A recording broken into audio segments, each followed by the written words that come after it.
Welcome to Oklahoma Music Legends. I'm your host, Tommy Henshaw. Who would think that you could write a song whose main character is an everyday product nearly everyone who has ever attended a party has held in their hand? And when you hear the chorus, you can't help but sing along. This Oklahoma music legend wrote a song about a red solo cup, and today he is a country music megastar. This is Toby Keith. Stand by for the story.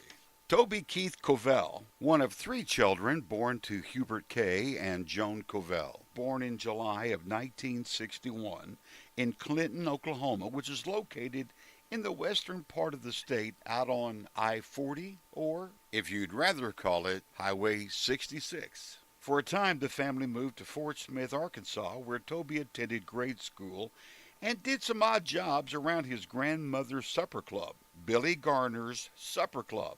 It was here where he became fascinated with the musicians that played at his grandmother's club. When he was 8 years old, he got his first guitar, began learning and trying his hand at writing songs. After learning to play a little bit, the musicians invited him on stage to play some. The family returned home and took up residence outside of Oklahoma City in Moore, Oklahoma, where Toby attended Highland West Junior High and Moore High School, where he was a standout defensive end on the football team. While he was in high school, he worked some for their neighbor's rodeo company, where he test rode bulls and broncos for rodeos, but learned he was too tall to be a professional bull rider. He considered college football for a while, but decided he'd better follow his father into the oil field to make money so he could support himself. After high school, he began working as a derrick hand in the oil fields, eventually working his way up to becoming an operations manager, spending his spare time continuing to play his guitar. He and some friends formed the Easy Money Band, where he would play at local bars in between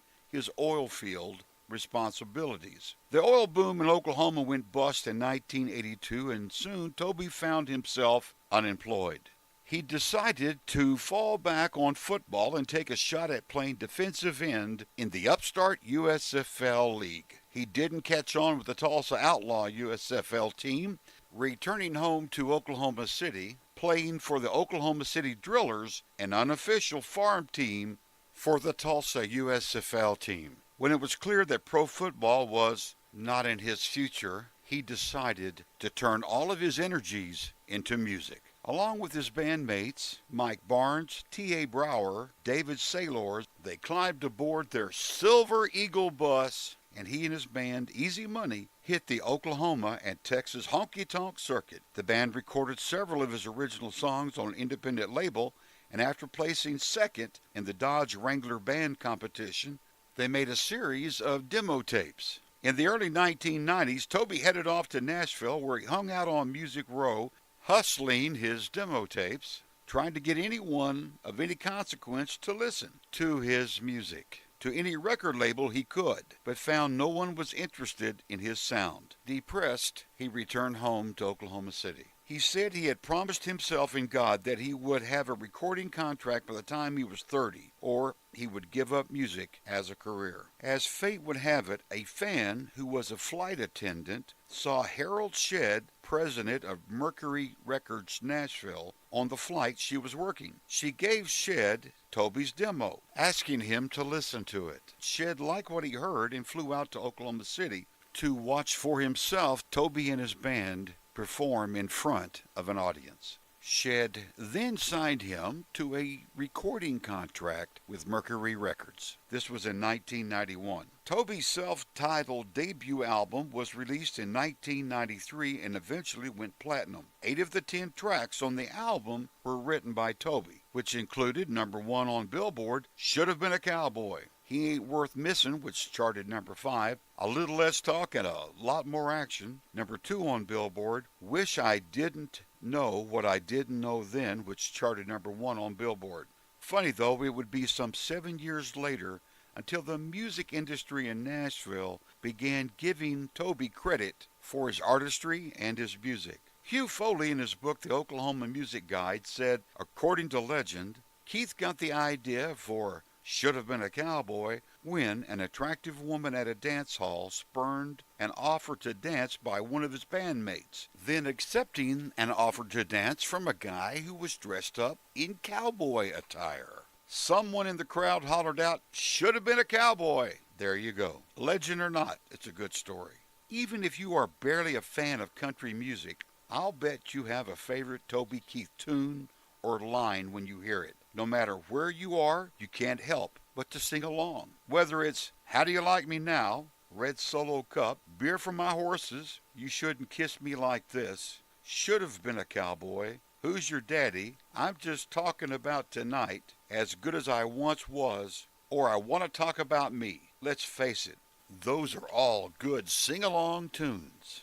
You just can't help yourself. Now, my personal favorite is "I Love This Bar." Toby's lyrics paint a picture, and the video you can see on YouTube is just like he's narrating a movie. If you haven't seen it, let me invite you to go take a look at it. Not well known, but in 1995, when the Alfred E. Murrah Federal Building was bombed in downtown Oklahoma City, Toby loaded up his pickup with rescue supplies and personally delivered them to where the first responders were working in the rubble. When his hometown of Moore, Oklahoma was devastated by a tornado, he organized and performed a benefit for the victims of the disaster. He is unashamedly patriotic, and as of 2011, he and his band have traveled to the Middle East to entertain troops, a total of 9 times. At times, putting himself and the band members going into harm's way, traveling to far away outposts. He said in an interview, "I don't apologize for being patriotic. If there is something socially incorrect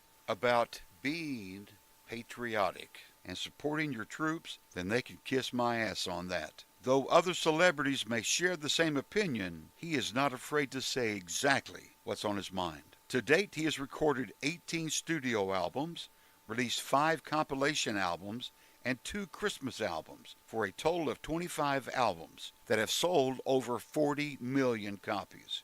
He has had over 20 #1 singles. He has won 5 noteworthy awards from the American Music Awards, 7 from the Academy of Country Music, 2 from the British Country Music Association, and 2 from the Country Music Association, and Billboard magazine named him their Country Artist of the Decade. He was inducted into the Oklahoma Music Hall of Fame in 2005, along with fellow inductees Billy Parker and Tommy Also. You know, that's not bad for an oil field working, football playing, straight shooting, guitar slinger, wordsmith from Oklahoma. You have been listening to Oklahoma Music Legends Podcast. Tell your friends you can find us on Spotify, iTunes, Buzzsprout, Stitcher, and on Google Music Play. Also on our website, oklahomamusiclegends.com. Click on the podcast page link and you can see and choose from any of our stories. Please like our Oklahoma Music Legends Facebook page. And for Oklahoma Music Legends, I'm your host, Tommy Henshaw. Thanks for listening.